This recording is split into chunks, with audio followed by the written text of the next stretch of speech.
আমার দয়ার নবী মায়ার নবী সাল্লাল্লাহু তাআলা আলাইহি ওয়াসাল্লাম 10 জন সঙ্গীকে লইয়া চলে গেলেন সিরিয়ায়। যাওয়ার পরে আপনার ব্যবসা শুরু করে দিলেন। 6 মাসের মতো জিনিসপত্র নিয়ে গিয়েছিলেন। আমার নবীজি 3 মাস না পুষতে সমস্ত চাদরগুলা বিক্রয় করে দিয়েছিলেন। জোরে বলেন সুবহানাল্লাহ। তাও ডবল লাভে আপনার ব্যবসা, ডবল লাভে আপনার চাদরগুলো আপনার বিক্রি করেছিলেন। আপনি বলবেন হুজুর গো, ব্যবসা করা যায় আছে ঠিকই, কিন্তু এত লাভ করা কি যায় আছে? অবশ্যই আছে, কিন্তু হারাম ব্যবসা তখনই হবে যখন আপনি কোনো কাস্টমারকে বলবেন 1 টাকায় কিনেছি তোমাকে, আমি মাত্র 1 টাকায় আপনি কিনেছেন, আর বলছেন 10 টাকায় কিনেছি 11 টাকা নিব, তাহলে আপনার ওই ব্যবসা গুনাহ হবে, পাপ হবে। ওই রকম লাভ করে কোনো লাভ হবে না। আর যদি আপনি বলেন 1 টাকায় কিনেছি 100 টাকায় বিক্রি করব, যদি নিতে হয় নাও, না নিতে হয় না নাও, এই ব্যবসা কিন্তু জায়েজ আছে। আপনি যত টাকা লাভ করতে পারেন কোনো অসুবিধা নাই, কিন্তু সত্য কথার মাধ্যম দিয়ে লাভ করবেন, মিথ্যা কথার মাধ্যম দিয়ে নয়। আর মিথ্যা বলে ব্যবসা করলে আপনার টাকাটাই হারাম হয়ে যাবে। আরে আমার বাবাজি ভাইরা, আমার নবীজি ব্যবসা কমপ্লিট করে টাকা পয়সা নিয়ে একটা রাত যেন অতিবাহিত করলো। এবার সমস্ত সৈন্যরা চিন্তা করে, হায় রে, আমরা 6 মাসের জিনিস নিয়ে আসিয়া 8 মাস লাগিয়ে দিয়েছি, 9 মাস লাগিয়ে দিয়েছি, কিন্তু নবীজি 6 মাসের জিনিস 3 মাসে বিক্রি করে দিয়েছে। অতএব এখনই যদি রাজদরবারে চলে যায় আমাদের মান সম্মান থাকবে না। এই জন্য আমার নবীকে বলতেছে, শোনো, এখন মক্কায় যাওয়া যাবে না, 6 মাস পরে যাব। এখন যদি চলে যায় খাদিজা হয়তো আবার জিনিসপত্র দিয়ে পাঠাবে, নইলে রাস্তাঘাটে আমাদের কাছ থেকে টাকা ছিনতাই হয়ে যাবে। অতএব আমরা 6 মাস পরে যাব, আরো লোক যাবে, আমরা তাদের সাথে যাব, আমাদের টাকা পয়সাগুলো চিন্তায় হবে না। নবী আমার বলে, শোনো রে, টাকা পয়সা চিন্তায় হবে না, এটা আমার দায়িত্ব। জিনিসপত্র দিয়ে পাঠালে আবার আসবো, তাদের সমস্যা কি আছে? আমার নবীজি সকলকে লইয়া চলে আসছে। এই দেখে খাদিজা দাসীদেরকে ডাক দিয়ে বলতেছে, দাসীরা দেখ রে দেখ, মোহাম্মদ ব্যবসা কমপ্লিট করে বাড়ির দিকে আসতেছে। দাসীরা মিচকি হাসি দিয়ে বলছে, খাদিজা তুমি কি পাগল হয়ে গেছো? 6 মাসের জিনিসপত্র নিয়ে গেছে বিক্রি করার জন্য। অন্যান্যরা যারা ব্যবসা করে অভ্যাস আছে তারাই নিয়ে গিয়ে 9 মাসের জিনিসপত্র বিক্রি করে, আর আজকে মোহাম্মদ নতুন গেছে, এত তাড়াতাড়ি কি করে আসবে? খাদিজা বলতেছে, আমার মন বলছে আসছে, আমি বুঝতে পারছি নবী আসছে। বলে ঠিক আছে, চলো ছাদের উপরে গিয়ে দেখি। আমার খাদিজাতুল কুবরা রাদিয়াল্লাহু তাআলা আনহা যেন আপনার দাসীদেরকে নিয়ে ছাদের উপরে গেল।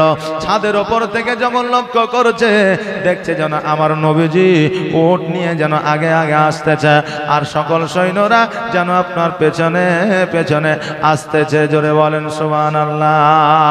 দাসীরা বলল, খাদিজা তুমি কেমন করে জানলে যে আমার নবী আসতেছে? তুমি কেমন করে জানলে যে আমার সৈন্যরা আসতেছে? এখন তো মোবাইলের যুগ, এক জায়গা থেকে আরেক জায়গায় আসলে জানতে পেরে যায়।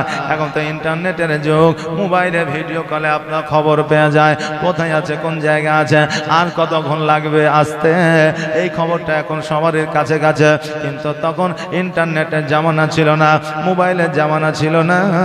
খাদিজাকে জিজ্ঞাসা করে, তুমি কেমন করে বুঝলে? খাদিজা বলে, শোনো রে, মুহাম্মদ সাল্লাল্লাহু আলাইহি ওয়াসাল্লাম যেই দিন আমার বাড়িতে নতুন কাজের জন্য প্রবেশ করেছিল, তার শরীর থেকে যে সুগন্ধ পাওয়া গিয়েছিল, আমি আজকে তার শরীরের সুগন্ধটা পাইতেছি। এই জন্য আমি মনে মনে ভাবছি এই সুগন্ধি তো রাসূলুল্লাহর সুগন্ধি।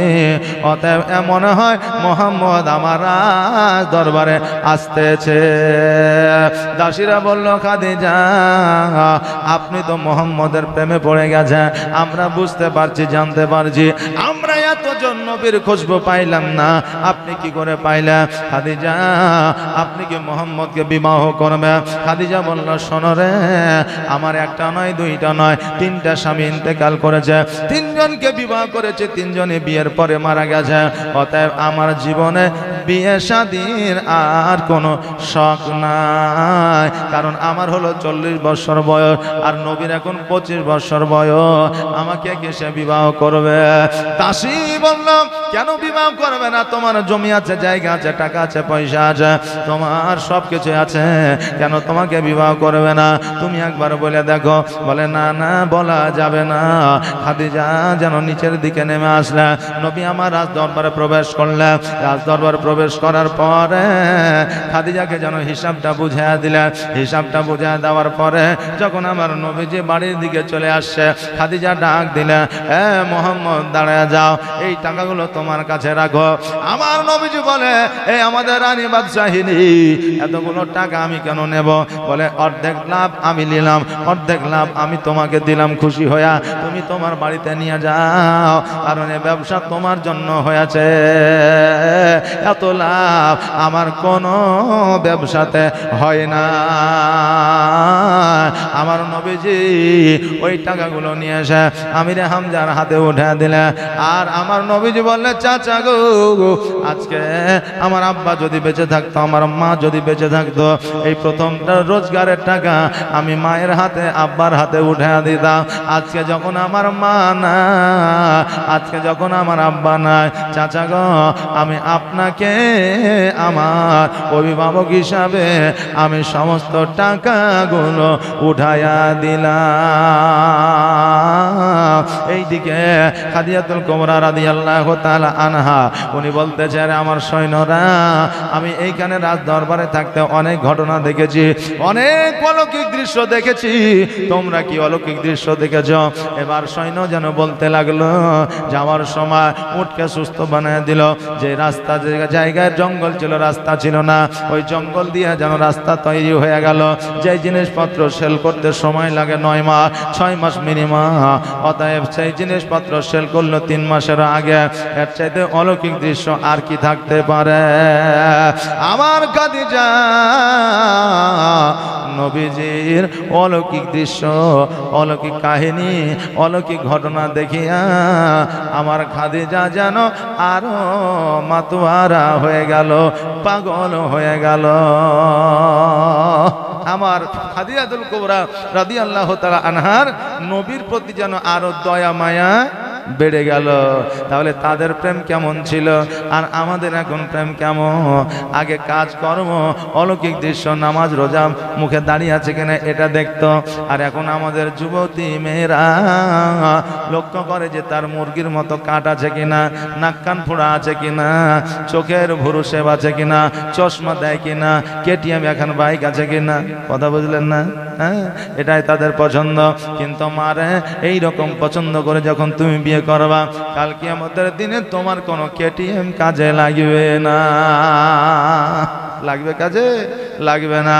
এ মা বোনেরা, তোমরা যদি পছন্দ করে বিয়ে করো, পছন্দ করে বিয়ে করা না জায়েজ নয়, পছন্দ করে বিয়ে করো, দেখবে সেই ছেলেটার বংশ বিস্তার যেন ভালো হয়, সেই ছেলেটার বংশের যাতে একটা নাম থাকে, সে গরিব হোক অসুবিধা নাই, সেই ছেলেটার মধ্যে যেন এক চরিত্র ভালো থাকে, সেই ছেলেটা যেন চরিত্র ভালো হয়, সেই ছেলেটা যেন ভদ্র হয়, সেই ছেলেটার মধ্যে যেন ইসলামিক শিক্ষা থাকে, তাহলে তুমি তাকে পছন্দ করে বিয়ে করো, তুমি কোনোদিন হারবে না, ঠকবে না। কিন্তু একটা ছেলে যে মুরগির মতো চুল রেখে দিয়ে পেছনখানে একটু টিক্কি উড়ে রাখে, ওই রকম ছেলে তুমি দেখে বিয়ে করিও না, কারণ সে মান সম্মানই বুঝে না। যদি তার সামাজিক বোধ থাকতো, বুদ্ধি থাকতো, তাহলে ওই রকম করে চুল কোনোদিনই কাটতো না। এ মা বোনেরা, ভাইরা, খাদিজার জীবনী শুনছে, খাদিজার জীবনী থেকে কিছু আপনারা জ্ঞান নিয়ে যান, কিছু আপনারা বুদ্ধি নিয়ে যান। আমার খাদিজা দাসীদেরকে ডাকিয়া বলল, দাসীরে, আমি যে নবীকে বিবাহের প্রস্তাব পাঠাবো, এতে নবী যদি নারাজ হয়ে যায়, নবী যদি বিয়ে করব না কথা বলে, আমি তো একজন রানী হয়ে অপমান হয়ে যাব। অতএব নবীর কাছে যখন বিয়ের প্রস্তাব নিয়ে যাবে, নবী জানবে, আমি জানবো, তুই জানবি, আর যেন কেউ জানতে না পারে। দাসী বলল ঠিক আছে, গ্যারান্টি সহকারে আমি বলবো শুধুমাত্র নবীকে, আর নবী যদি না করে দেয় খাদিজা অপমান হয়ে যাবে, আর বিয়ে যদি না হয় আর মোহাম্মদ এই জায়গায় আসতে পারবে না। আমার নবীজের কাজটাকে ছুটাবার জন্য, খাদিজার কাছে নবীকে খারাপ করবার জন্য আজকে ওই সৈন্য কিন্তু বিবাহের প্রস্তাব নিয়ে যায়, কিন্তু বিবাহ যে হয়ে যাবে এটা সে বুঝতে পারেনি। নবীর কাছে গেল, যাওয়ার পরে বলল মোহাম্মদ তোমার জন্য একটা সুখবর আছে। বলে কি সুখবর? বলে খবরটা হলো যে আমার খাদিজা তোমাকে বিবাহ করতে চেয়েছে। আমার নবীজি বললে ও সৈন্য রে, আমি ডাইরেক্ট বিবাহের কথা বলতে পারি না, কারণ আমার চাচা আবু তালেব আছে, আমার চাচা আমির হামজা আছে। আজকে তারা যতক্ষণ পর্যন্ত অর্ডার না দিবে, আদেশ না দিবে, ততক্ষণ পর্যন্ত বিয়ে আমি করতে পারবো না। এই জন্য বিয়ে করতে পারবো না, কারণ তারাই হলো আমার এখন অভিভাবক। আহারে, আমাদের মতো ছেলে হলে পছন্দনীয় ব্যক্তি, পছন্দনীয় নারী যখন পেয়ে গেছে, টাকাও যখন আছে, পয়সাও যখন আছে, রাজত্ব যখন আছে, তো ডানে বামে আর দেখে লাভ নাই, বাপ মাকে দেখে লাভ নাই, চো আগে বিয়েটাই করি। কথা বললেন না? আগে বিয়েটাই করে। হাইরে জামানা। আমি যখন কালকে জালসা করে বাড়িতে যাচ্ছিলাম, বাড়িতে যাওয়ার পরে আমাদের বাড়িতে ঢোকার সময় একটা কালভেট আছে, কালভেট বুঝেন তো? হ্যাঁ, একটা সাঁকু কালভেট বলে, তো এটা একটু খালি জায়গা, ফাঁকা জায়গায়, ওই জায়গাতে একটা নারী একটা পুরুষ মানে যুবক যুবতী বলছে নাকি 4টার সময় এসেছে, রাত তখন 3টা বাজছে, তাও ওরা বসে আছে, ওখানেই বসে আছে। আমি যাওয়ার পরে দেখছি অনেক লোক। বলে কি হয়েছে রে, কি হয়েছে? আমার তো এলাকার ছেলে, এলাকার লোক। কি হয়েছে? বলে একটা ছেলে আর একটা মেয়ে 4টা থেকে এখন পর্যন্ত ওই সাঁকুর ওপরে বসে আছে, এখনো যায়নি। এই জন্য ধরে তাদের ওপরে মাছ চালাচ্ছে। বলে বাড়ি কোথায়? বলছে এখান থেকে 10 কিলোমিটার দূরে। বলে কি অবস্থা? বলে তাদের নাকি আগামী কালকে বিয়ে হবে, আজকে এসেছে এখানে আড্ডা মারতে। আচ্ছা বলেন সহ্য করা যায়? কালকে বিয়ে হবে আর আজকে এসেছে ওই সাঁকুতে, যেখানে কেউ নাই, খালি জায়গা, মাঠের মধ্যে, ওখানে আড্ডা মারছে 4টা থেকে সারা রাত। এবার বললো মেয়েটাকে বলেছে তোর বাপ মাকে ডাক। তারপরে ফোন করে ডেকে আসার পরে ছেলেকে আর মেয়েকে নিয়ে গেছে। আচ্ছা বলেন এই রকম প্রেম কি শরীয়তে জায়েজ আছে নাকি? হ্যাঁ, এরকম প্রেম আছে? এই বোনেরা, আজকে তোমার মা বাপ তোমাকে কত আদর যত্ন করে লালিত পালিত করে বড় করলো, আর বড় করার পরে একজন যুবকের সঙ্গে তুমি যখন চলে যাবে, পালিয়ে যাবে, তোমার অন্তরকে জিজ্ঞাসা করো তুমি ঠিক করছো না ভুল করছো। এমনও মহিলা এমনও কাজ করেছে যে বিয়ে ঠিক করেছে বাপ অন্য জায়গায়, সকালবেলায় 4টা গরু হালাল করেছে, কুটুম সদর আসতে লেগেছে, বরযাত্রী ঢুকবে তার আগে মেয়েকে খুঁজে পাওয়া যাচ্ছে না, মেয়ে আউট। ফোন করছে কোথায়? না আমি পলাশিতে। কি করছি? বলে আমি যে পছন্দ করি তাকে বিয়ে করে নিয়েছি। শেষ পর্যন্ত বাপ মার মাথা তো হেড মানে ছোট হলোই, পরবর্তীতে ওই দুলহা অর্থাৎ বরকে আপনার জরিমানা দিতে হলো, মানে ও যা খরচা করেছে। তারপরে আপনার এই 4টা গরু হালালের মাংস সব 200 টাকা কেজি, সেখানে 50 টাকা কেজি বিক্রি করতে হলো, প্যান্ডেলওয়ালাকে টাকা দিতে হলো, সব কিছু করতে হলো, এদিকে ক্ষতিপূরণও করতে হলো, নিজের মান সম্মান গেল। তাহলে তোমাকে লালন পালন করে বড় করলো, তুমি যেটা খেতে চেয়েছো সেটাই এনে দিয়েছে, তুমি যেটা বলেছো সেটাই শুনেছে। আজকে তুমি এই প্রতিফল তোমার বাপ মাকে দিবা, এইরকম বাপ মা কোনোদিন আশা করেছে? করে না। অতএব তুমি মনে করো না যে আমি পছন্দ করে বিয়ে করছি তার মানে আমি সর্বসেরা, আর আমার এটা মানে মেনে নিবে আমার বাপ মা পরবর্তীতে। তোমার বাপ মাও যদি মেনে নাই, তোমার বাপ মা যে আঘাত পাবে, সেই আঘাতটা কাল কিয়ামতের দিনে ধরা থাকবে, এর জবাব তোমাকে দিতে হবে। তুমি কোন যুবককে পছন্দ করো, কোন যুবক কোন যুবতীকে পছন্দ করে, আগে বাপ মাকে পরিবারকে রাজি করাও। হ্যাঁ, আগে বাপ মা পরিবারকে রাজি করানোর পরে তুমি বিয়ে করো। সেই বাপ মা ওই মেয়েটার চরিত্র ব্যবহার সব কিছু ঠিক থাকার পরেও যদি বিয়ে না দেয়, তবেই তুমি লুকায়িত ভাবে বিয়ে করো, কিন্তু তবুও জানায়া যা আমি কিন্তু লুকায়িত বিয়ে করে নিব যদি আমার বিয়ে না দাও। জানানোর পরে, কথাকে বুঝতে পারলেন? প্রত্যেকটা জিনিসের একটা সিস্টেম রুলস আছে। আর আমরা এরকম করে বিয়ে করলে যে আমাদের গুনাহ হবে না তা নয়, বিয়ে করা সুন্নাত, বিয়ে করলে নেকি পাওয়া যায়। কিন্তু আমাদের আজকালকার বিয়ে কেমন জানেন? চলে যাচ্ছে পলাশী, কৃষ্ণনগর, লালবাগ, হাজারদুয়ারি, এইদিকে ধরেন যেখানে খুশি চলে গেল, একজনকে ডাকলো বিয়ে রেজিস্ট্রি করার জন্য। যে রেজিস্ট্রি করছে এখন সে হিন্দু রেজিস্টার আছে নাই, একজন খ্রিস্টানও রেজিস্টার আছে, একজন মুসলিম রেজিস্টার আছে, কিন্তু আসলে আলেম কিনা তা জানা নাই, সে আসলে 5 কলেমা জানে কিনা তাও জানে না।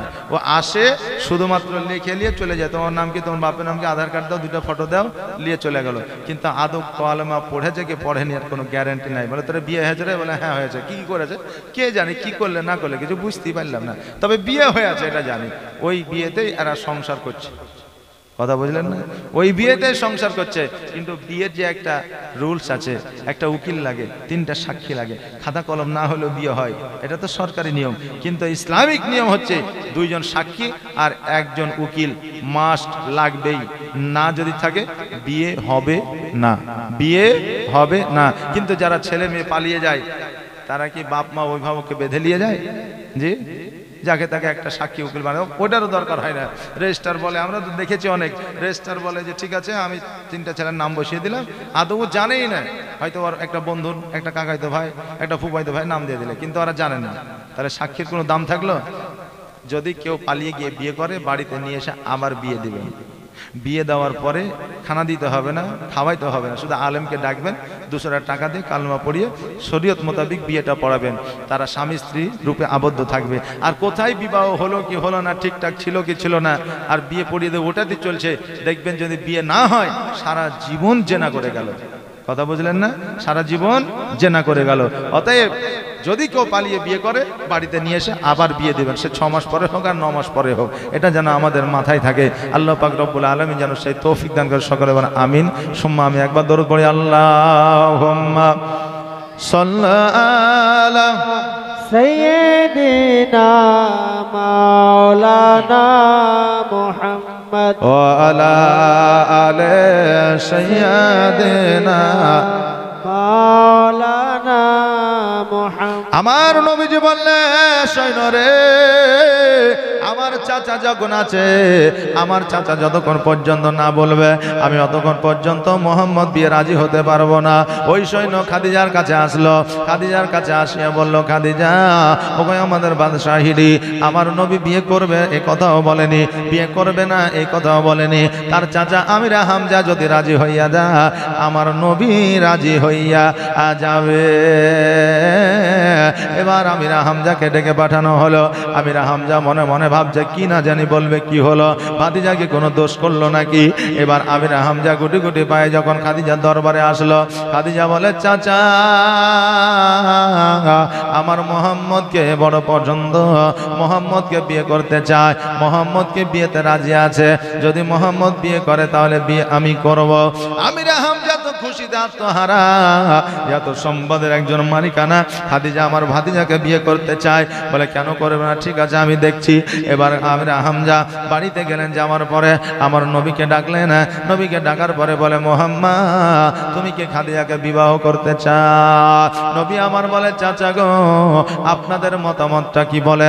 আপনাদের মতামত যদি হ্যাঁ হয় আমিও বিয়ে করব, যদি না হয় আমি বিয়ে করব না। চাচা বলল, আমাদের রাজি, আমাদের মত আছে, তুমি কি বলছো বলো। আমার নবীজি বললে, চাচা আমি খাদিজাকে বিয়ে করব, আমারও কোনো দ্বিমত নয়, তবে চাচা 3টা শর্ত আছে, এই 3টা শর্ত যদি পালন করে আমি খাদিজাকে বিবাহ করব। এবার বলল, কি শর্ত বলো? বলে 1 নম্বর শর্ত হলো তার যত জমি জায়গা টাকা পয়সা ধন সম্পত্তি আছে সব কিছু এতিমের মধ্যে বিলি বন্টন করে দিতে হবে। আর দ্বিতীয় শর্ত হলো আমি একটা খেজুর দিব খাইতে, ওই খেজুর 7 দিন অনাহারে থাকার পরেও ওই খেজুরটা খেতে যাবে, এমন সময় ফকির আসলে নিজে না কে ফকিরকে দিয়ে দিতে হবে। 3 নম্বর শর্ত হলো আমি যে কাপড়টা দেব ওই কাপড় পরিধান করে তাকে থাকতে হবে, দ্বিতীয় কাপড়ের জন্য আবদার করবে না। এবার আমিরা হামজা বলল, ভাতিজা তুমি বিয়ে করবে না, তুমি ডাইরেক্ট বলো, ইনডাইরেক্ট কেন বলছো? বলে কেন? বলে একজন রানী জীবনে কোনোদিন তার সম্পদ সব দান করতে পারে না। একজন রানী যার কোনো পোশাকের অভাব না, একটা পোশাকে জীবন যাপন করতে পারে না, যার কোনোদিন খাবারের অভাব না, সে 1 সপ্তাহ ধরে খাবারের অভাবে থাকতে পারে না। অতএব তুমি যে শর্ত দিয়েছ এই শর্ত মানে নেওয়ার মতো নয়। অতএব এই কথা খাদিজাকে আমি বলতে যাব না, যদি বলতে যাই খাদিজা হয়তো রাগ করে করে আমাকে এই জেলখানায় বন্দি করে দিবে। আমার নবী বলে চাচা একবার বলে তো দেখো। খাদিজা কি বলে অ্যানসারটা নিয়ে আসা, বলেন না আমি যাব না। এই কথা যখন বলল, একদিন 2 দিন 4 দিন 5 দিন 7 দিন অতিবাহিত হয়ে গেল। আইদিকে খাদিজা চিন্তা করে আল্লাহ গো এতদিন হয়ে গেল খবর কেন আসলো না। এবার বাবাজি আমিরা হামজাকে ডেকে পাঠা হলো। আমিরা হামজা গুটি গুটি পায়ে যেন হেঁটে হেঁটে আসছে আর ভয়ে ভয়ে বলতেছে না জানি কি হবে, না জানি কি হবে। এবার খাদিজার কাছে গেছে। খাদিজা বলতেছে চাচা গো মোহাম্মদকে বিয়েতে রাজি হয় নাই। এবার খাদিজা যখন বলল মোহাম্মদকে বিয়েতে রাজি হয় নাই, আমিরা হামজা কিছু না বলিয়া ডাইরেক্ট বলে দিল না। আর যেমনই না বলা খাদিজার জৈতক দিয়ে যেন অশ্রু ঝরে যায়, অঝর নয়নে কান্না করে যায়। আমার আমিরা হামজা বলল খাদিজা মোহাম্মদ ডাইরেক্ট বিবাহ করবো না এই কথা বলে না, তবে 3টা শর্ত দিয়েছে। 3টা শর্ত যদি তুমি মেনে নিতে পারো আমার নবী তোমাকে বিবাহ করবে। বললো কি 3টা শর্ত তাড়াতাড়ি করে বলো।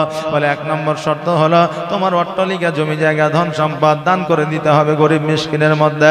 2য় নম্বর শর্ত হলো তুমি একটা খেজুর 1 সপ্তাহ ধরে যদি অনাহারে থাকো একটা খেজুর খাইতে বসবে, ওই সময় ফকির আসলে ফকিরকে দিয়ে দিতে হবে। 3য় শর্ত হইল নবী একটা কাপড় দেবে, ওই কাপড়টা না ছেঁড়া পর্যন্ত 2য় কাপড়ের আবদার করতে পারবে না। সঙ্গে সঙ্গে খাদিজা মিচকে হাসি দিয়ে বলল চাচা গো আমার সম্পদ তো দূরের কথা, একটা পোশাক তো দূরের কথা, একটা খেজুর তো দূরের কথা, আমার নবী যদি আমি খাদিজা আমার কলিজা চাইতো, আমি খাদিজা আমি নিজ হাতে কলিজা বের করে আমার নবীর পায়ের তলে দিয়ে দিতাম। জোরে বলেন সুবহানাল্লাহ। আল্লাহর নবী নূরের নবী গো আপনি নবী আমার আজীবনের জীবন। আল্লাহর নবী প্রাণের নবী গো আপনি নবী আমার আজীবনের জীবন। আপনি আমার জীবন সাথী অন্ধকার কবরের বাতি, আপনি আমার জীবন সাথী অন্ধকার কবরের বাতি, আপনি নবী আমার নির্জনের একজন। আল্লাহর নবী নূরের নবী গো আপনি নবী আমার আজীবনের জীবন। আর দেখে আপনার মজেজা ভাগবতী হয় খাদিজা, দেখে আপনার মজেজা ভাগবতী হয় খাদিজা, সপে দিল নবী আজীবন আর মরণ। আল্লাহর নবী নূরের নবী গো আপনি নবী আমার আজীবনের জীবন। আপনি আমার জীবন সাথী অন্ধকার কবরের বাতি, আপনি নবী আমার নির্জনের একজন। আল্লাহর নবী নূরের নবী গো আপনি নবী আমার আজীবনের জীবন। আল্লাহুম্মা সাল্লি সাইয়্যিদিনা মাওলানা মুহাম্মদ ওয়া আলা আলি সাইয়্যিদিনা মাওলানা মুহাম্মদ। আমার বাবাজি ভাইরা গো, আমার খাদিজা বললে চাচা আমি বিবাহে রাজি, আমার নবী যেটা বলবে সেটাই আমি রাজি, আমার নবী যতটা শর্ত দিবে ততটা শর্তে রাজি। এই ও কেন করছিস তোরা? হ্যাঁ, এদের গ্যাংটাকে টোটালি আউট করে দিতে হবে, মানে এদের পুরো গ্যাংটাই হচ্ছে এক। কথা বুঝতে পারলেন না? হ্যাঁ, কটা আছে? 2 4 6, 6টাতে 1 ডজন হয় না? 12টাতে যে, হ্যাঁ 12টায় হ্যাঁ হাফ ডজন আছে, আর 4টা হলে 1 ডজন হয়ে যেত। সুবহানাল্লাহ। চুপ করে বসে থাক। আর যদি চুপ করে না বসে থাকিস তাহলে জানতে তো পাচ্ছি যে মুসলমানই তো হয়েছে, আবার ডবল মুসলমানই দিয়ে দেবো। সুবহানাল্লাহ। এবারে চুপচাপ বসে থাকতে হবে। দরুদ পড়ে আল্লাহুম্মা সাল্লাল্লাহু سيدنا مولانا মুহাম্মাদ ওয়া আলা আলি سيدنا مولانا আমির হামজা খুশিতে আত্মহারা হইয়া বাড়িতে আসলেন। বাড়িতে আসার পরে আমার নবী পাক সাল্লাল্লাহু তাআলা আলাইহি ওয়াসাল্লামকে ডাক দিয়া বলে, ভাতিজা বিবাহে রাজি হইয়া গেছে। নবী আমার বলে, চাচা গো 3টা শর্ত থেকে রাজি হয়েছে। আমার আমির হামজা বলে, ভাতিজা 3টা শর্ত তো দূরের কথা, কলিজা চাইলে কলিজা দিতে চেয়েছে। ওগো ভাতিজা, তুমি যে শর্ত দিবা সে শর্ত খাদিজা মেনে নিবে, কারণ ভালোবাসার মানুষ যাই বলে তাই শুনতে ভালো লাগে। না লাগে না বাবা? লাগে না? যে কথা, যার কথা মিষ্টি, যে কথাই বলুক না ভালো লাগবে। কিন্তু যাদের সুগার হয়েছে বাবা, তাদের মিষ্টি কথাও নাই, মিষ্টি কিছুই নাই, তবুও সুগার। হ্যাঁ বাবাজি ভাইরা, আবার দেখবেন যাদের সুগার হয় না, এত করলা পছন্দ করে, আবার তাদের কথাই মিষ্টি নাকি? হ্যাঁ সুবহানাল্লাহ। বেশি মিষ্টি কথা ভালো না, কারণ বেশি মিষ্টি কথাই তোমার জীবন করবে নষ্ট। বেশি মিষ্টি কথা ভালো না। হ্যাঁ বাবাজি ভাইরা, খাদিজা সব কিছুই শুনবে। আমার নবীজি বললে যদি শোনে, আমিও বিবাহে রাজি। জোরে বলেন সুবহানাল্লাহ। আবু তালেব, আমির হামজা চাচা মিলিয়া আমার খাদিজাতুল কুবরা রাদিয়াল্লাহু তাআলা আনহাকে 1টা নয় 2টা নয় মহারানা স্বরূপ 70টা উট দিয়েছিল। জোরে বলেন সুবহানাল্লাহ। কয়টা বললাম? 70টা উট। এখন 70টা উটকে যদি আপনার এখন দাম করা হয় কত টাকা হইতে পারে? 70টা উটে কত টাকা হইতে পারে? আপনি 10,000 করে ধরেন, তাহলে কত হয়? 7 লাখ নাকি? হ্যাঁ 7 লাখ টাকা হয়। আর আজকে আমাদের মা বোনেদের যখন মোহরানা করতে যায় ক টাকা করে? 1001 টাকা, 5001 টাকা আছে তো মেলায়, কিন্তু 1000 5001 টাকা। তাও আবার এখনকার ছেলের বাপেরা চালাক হয়ে যায়। মেয়ের বাপের কাছ থেকে পণ লিছে কত? 4 লাখ 5 লাখ, বুলেট মোটরসাইকেল, তারপরে ঘর সাজিয়ে সোনা বালা কানের সব লিয়ে দিল। নিয়ে নেওয়ার পরে এবার 5001 টাকা মোহরানা আছে। তো বিআই বলছে যে এই সোনা দানা গেলে বুলেট মোটরসাইকেল সব খাতায় তুলে দাও। তো এটা কথা ছিল না, মানে লেওয়ার কথা ছিল, কিন্তু খাতায় লেখার কথা ছিল না। এটা কথা ছিল না।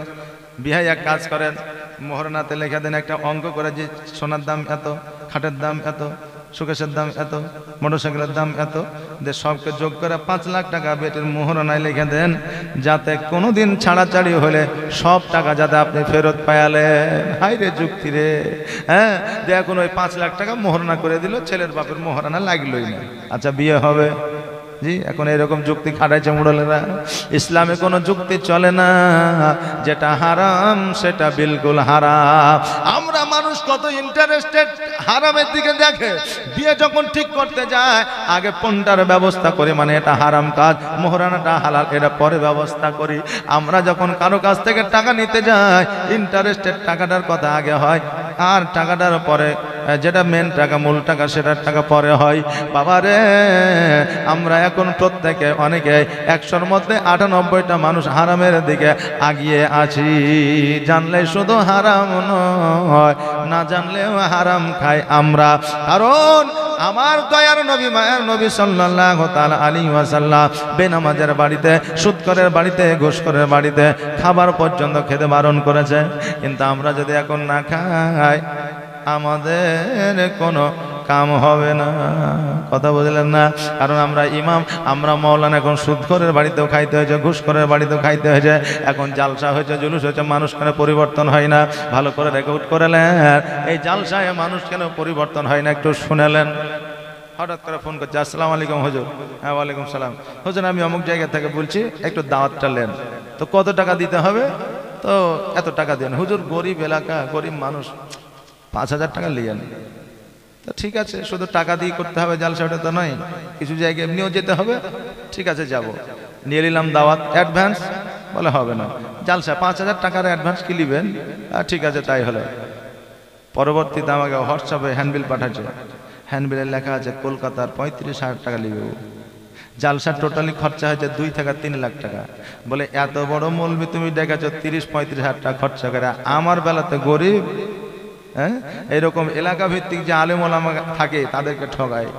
জি, মসজিদে 7 দিন ধরে জীবনী হয়, আপনাদের দিকে হয়তো দেয়, 7 দিন ধরে জীবনী হয়, ইমাম সাহেবকে পরিপূর্ণভাবে পরিশ্রম করতে হয় মাগরিব থেকে নিয়ে রাত 10টা পর্যন্ত। এক কথায় বাইরের বক্তা যতক্ষণ না যাবে তখন ওই ইমামের হাতে কথা 500 টাকা রাখেন বলে দেখলেন তো জালসা তো কালেকশন হয়নি। জি বলে আচ্ছা বলেন, পরিশ্রম তো বইও দিল। হ্যাঁ, তাহলে আমাদের জীবনে পরিবর্তন কি করে হবে? আমরা আলেম ওলামাকে সম্মান করি না, আমরা বড়দের শ্রদ্ধা করি না, হাজী সাহেবকে সম্মান করি না, আমাদের জীবনে পরিবর্তন কি করে হবে? কি কথা ঠিক কিনা? আমাকে পুরুলিয়া থেকে ফোন করছে, বলছে হুজুর 40 করবো একটা, তো মিলাদে ক টাকা নেবেন? তো মিলাদের ক টাকা নিব, দিও 8,000 টাকা, হয়তো আমার 5,000 টাকা খরচা হবে, 3,000 টাকা থাকবে। তাহলে ঠিক আছে আসেন।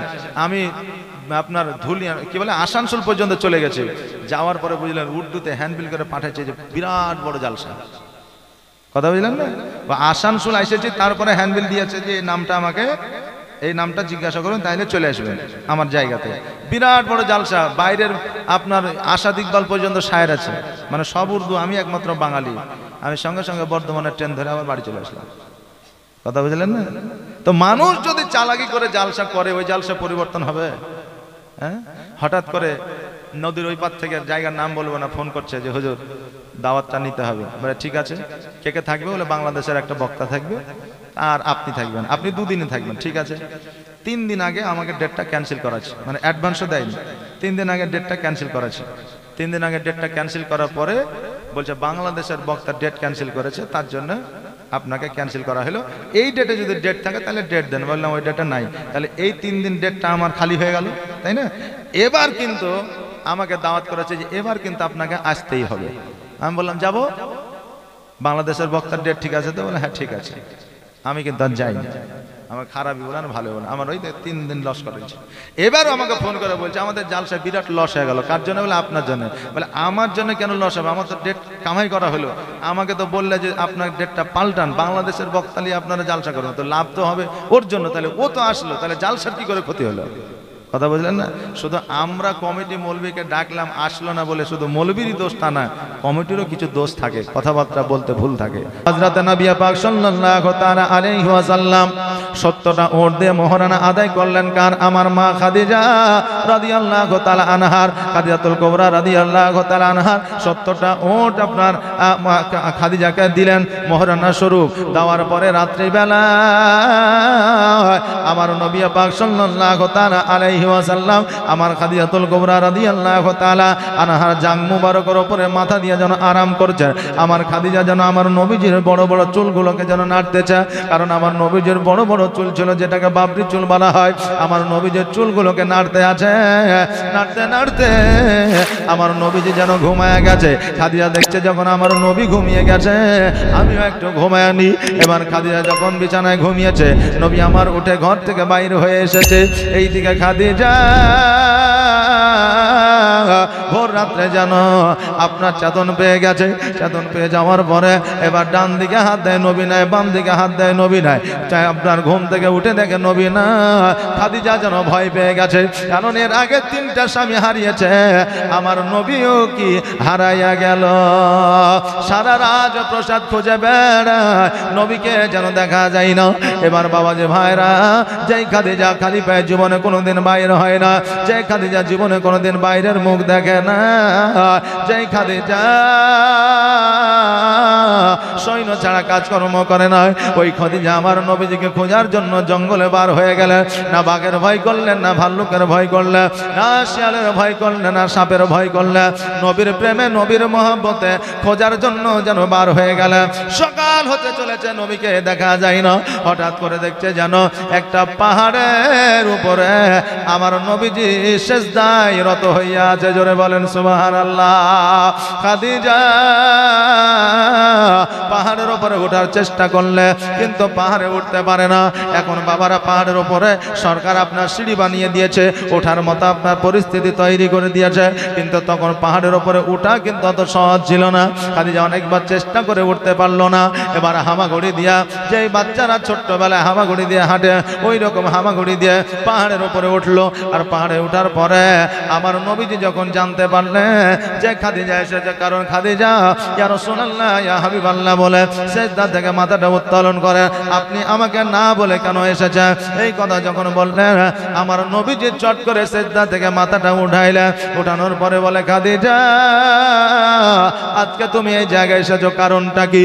খাদিজা বললেন, ইয়া রাসূলুল্লাহ ইয়া হাবিবাল্লাহ, প্রথম রাত্রিতে স্বামী যদি স্ত্রীর ঘরে না থাকে স্ত্রী কেমন করে ঘুমাইতে পারে, এই জন্য আপনাকে খোঁজাখুঁজি করতে আছি। আমার নবীজি বলে, খাদিজা আজকে থেকে জীবনে কোনোদিন আমাকে খোঁজার জন্য আর বাইরে আসবে না।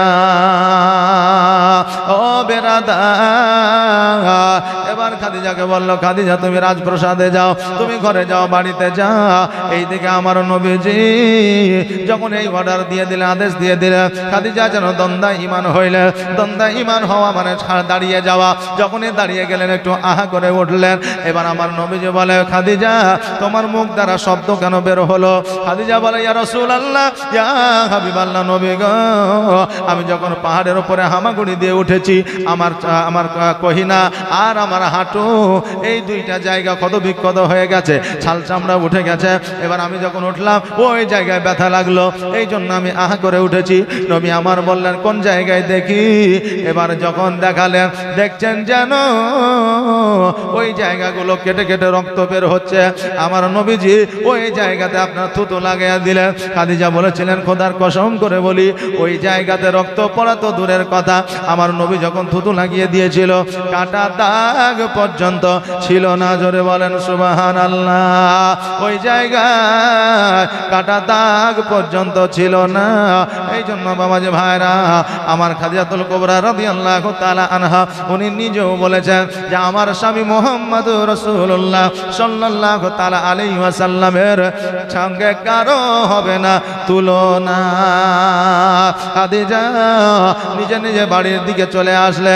এবার সকালবেলা আমার নবীজি সিজদা থেকে মাথা উঠাইয়া পাহাড়ের উপর থেকে নামিয়া আমার খাদিজা রাজপ্রাসাদের দিকে যখন যাচ্ছে, দেখছে যেন কিছু মানুষ ওই খাদিজার সৈন্যরা পর্যন্ত আমার নবীজিকে লক্ষ্য করে বলতেছে, দেখ রে দে, যেই মুহাম্মদের কিছু ছিল না, জমি ছিল না, জায়গা ছিল না, টাকা ছিল না, পয়সা ছিল না, আজকে খাদিজাকে বিবাহ করে খাদিজার সম্পদ নিয়ে আজকে মালিকানা করছে। আমার নবীজি দুই চোখের পানি ছেড়ে দিয়ে কান্দে, হায় রে, আজকে যদি আমার দাদা বেঁচে থাকতো মক্কার মানুষেরা এই কথা বলতে পারতো না। আজকে যদি আমার আব্বা বেঁচে থাকতো মক্কার মানুষেরা এই কথা বলতে পারতো না। আজকে যদি আমার মা বেঁচে থাকতো আজকে মক্কাবাসীরা এই কথা বলতে পারতো না। নবী আমার ওজর নয়নে কান্দতে কান্দতে খাদিজাতুল কুবরা রাদিয়াল্লাহু তাআলা আনহার একটা কর্নার ঘোড়ার ঘরে আপনার বসে বসে যেন কান্না করতেছে। খাদিজা ছুটতে ছুটতে আসিয়া বলে, ইয়া রাসূলুল্লাহ ইয়া হাবিবাল্লাহ, নবী গো, আপনার চোখে কেন পানি? ওগো নবী, আপনার চোখের পানি আমি খাদিজা সহ্য করতে পারি না। আমি এতিম হয়ে কাঁদি না কেন তোমরা বলতে পারো? আমি এতিম হয়ে কাঁদি না কেন তোমরা বলতে পারো? এতিম ছিলেন আমার নবী, এতিম আমিও। নেই বাবা মা আমার, নেই যে বাড়ি ঘর, আমার মতো কপাল পোড়া নেই তো ভবে আর, তবু মনে নিয়ে সান্ত্বনা,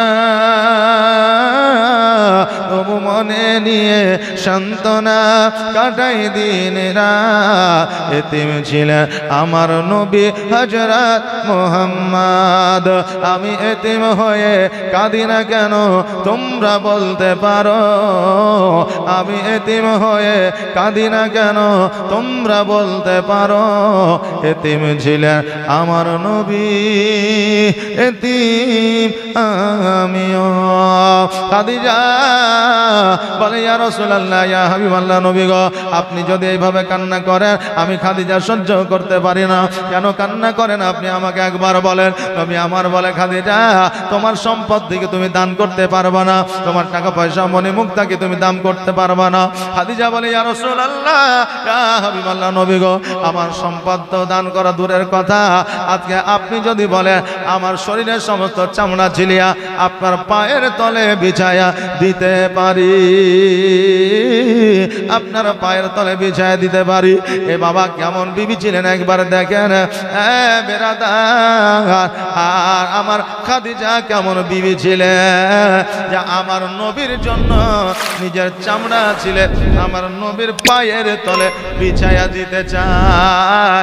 আর এখন আমার মায়েদেরকে যদি বলা হয় যে তোর লক্ষ্মীর ভান্ডারের টাকাটা দে, তাইলে হইল?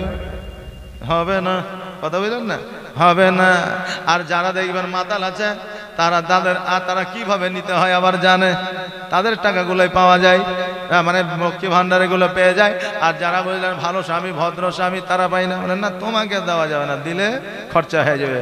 আর এদিকে মদ ঘরে নিয়ে যায় আপনার মদ খেয়ে নিচ্ছে, আর এদিকে স্বামী যদি না দেয়, স্ত্রী যদি না দেয়, তো ও জানতে পারছে যে আমি যদি টাকা না দিই তাহলে কিন্তু আমার মায়ের একটা মাটিতে পড়বে না, এই জন্য ভয়ে দিয়ে দিচ্ছে। আপনি ভালো বলে আপনি পাইছেন না, যারা খারাপ তারা পাইছে। দেখবেন লক্ষ্য করে যে আপনি ভালো, একটু খারাপ কাজ করলে আপনার বিবি, হ্যাঁ তুমি ভালো না, তুমি খারাপ কাজ করছো, এই করছো সেই করছো বলবে।